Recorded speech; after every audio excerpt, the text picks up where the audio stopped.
Jusqu'au 15 juin, dans l'entrée du Centre des sciences de Montréal, on expose la magnifique Felino, cette voiture d'innovation 100% québécoise. Et je m'entretiens avec Antoine Bessette, concepteur de ce bolide extraordinaire. Ça doit valoir cher, ça.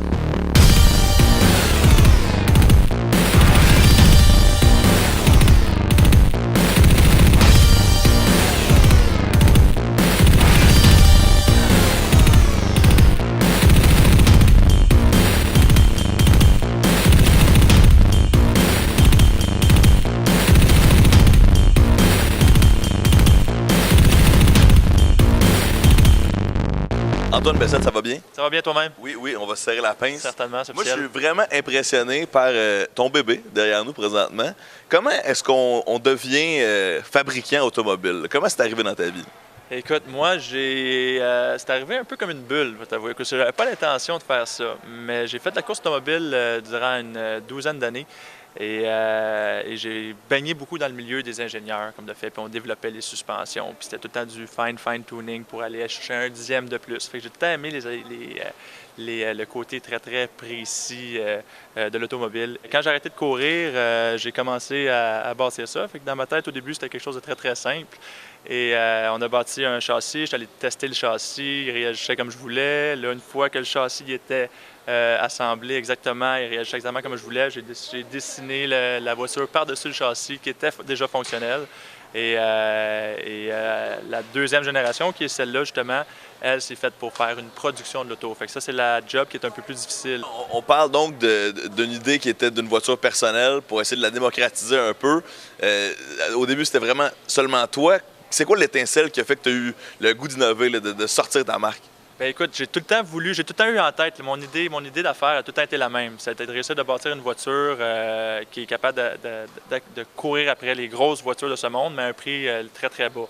Alors, j'essaie d'utiliser souvent des technologies qui vont déjà exister sans nécessairement réinventer la roue, mais je vais tout mettre les meilleurs morceaux ensemble et les morceaux power for the buck que j'appelle, comme exemple les moteurs et la transmission, pour être capable d'aller chercher une machine qui est légère, qui est puissance et qui a beaucoup de puissance. Puis après ça, c'est toute l'ingénierie autour de la suspension de triangulation, le flex du châssis, puis on est capable d'en lâcher un peu plus avec ça.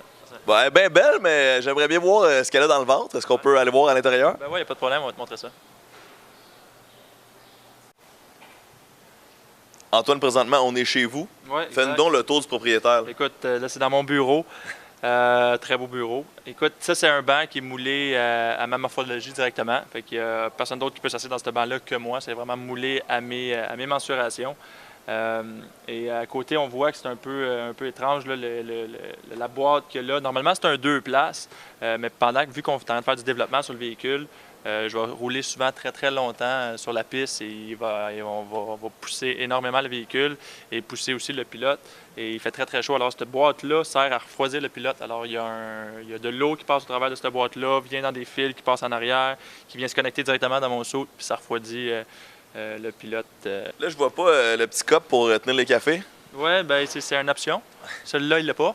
Pas encore. Non, c'est ça. Non, il n'y a pas de petit cup encore. Mais le cup, ça vient, ça sera pas trop long. Puis tu dis que c'est moulé juste à toi, donc je peux pas partir avec à la fin de l'entrevue. Hein. Écoute, si tu pars avec à la fin de l'entrevue, tu as déjà un jump à descendre la plateforme, puis tu vas être un peu croche dans le banc probablement. J'ai joué à bien des jeux vidéo. Je pourrais peut-être sortir quand même. Oui, c'est de côté en même temps, une petite drift. Non, honnêtement, félicitations pour cette innovation-là. Puis c'est sûr qu'on espère en voir beaucoup quand même sur les routes. Tu disais que c'est pas cher pour une voiture de luxe, c'est combien environ? Écoute, tout dépendant qu'est-ce que le client veut mettre dedans, parce que c'est très, très versatile par rapport à, il veut-tu que l'auto soit complètement en fibre de carbone ou en fibre de verre. Les freins, ça peut être au carbone, les suspensions. C'est sur mesure, là. C'est sur mesure. Alors, la voiture, si on y va dans la moyenne, ça va être un peu en bas de 100 000 $. Excellent. Moi, je vais en commander 3 dans ce cas-là. C'est excellent. Merci. Super. Merci à toi. Bravo encore. Merci.